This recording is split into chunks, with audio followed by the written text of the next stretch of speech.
Threats to biodiversity, habitat destruction and fragmentation, deforestation, the clearing of forest for agriculture, logging and urban development, destroying habitats and disrupt ecosystem.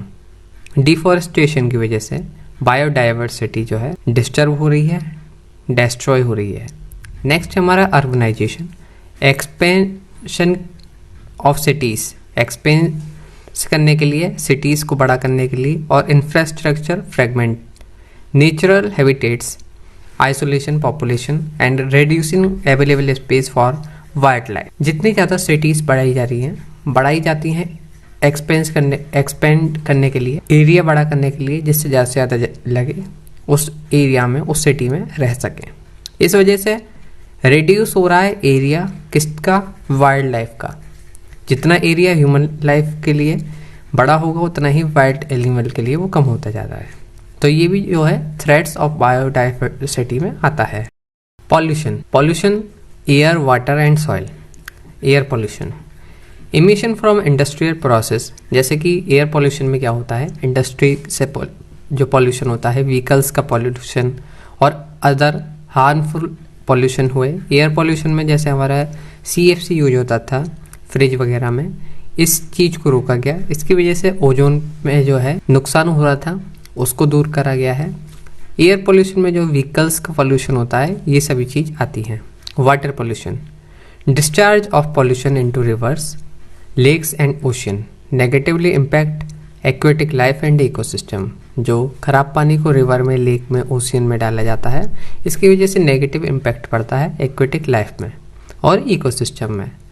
Soil pollution क्या होता है, इसमें जो pesticides होते हैं, heavy metals can harm plants and animal life. Chemicals, pesticide, ये सभी जो है हार्म पहुंचाते हैं प्लांट्स को और एनिमल लाइफ को। क्लाइमेट चेंज किस तरीके से करता है थ्रेट बायोडाइवर्सिटी के लिए, global warming and changes in climate pattern.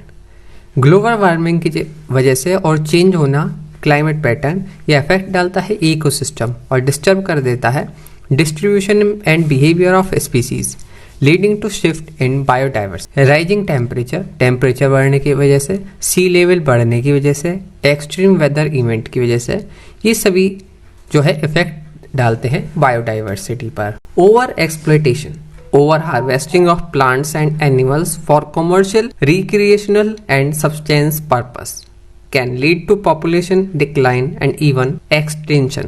Overfishing is a significant threat to marine biodiversity. किसी भी चीज़ का ओवर हार्वेस्ट करना, प्लांट्स का, एनिमल का या मछलियों को ज़्यादा पकड़ना, इन सभी की वजह से बायोडाइवर्सिटी जो है डिसबैलेंस होती है, उसको नुकसान होता है। Invasive species, introducing of non-native species to new environments can outcompete or prey upon native species, disrupting local ecosystem and leading to decline in native biodiversity. Disease, the spread of diseases, particularly those introduced by human, can have devastating effect on wildlife population, especially in case where species lack immunity.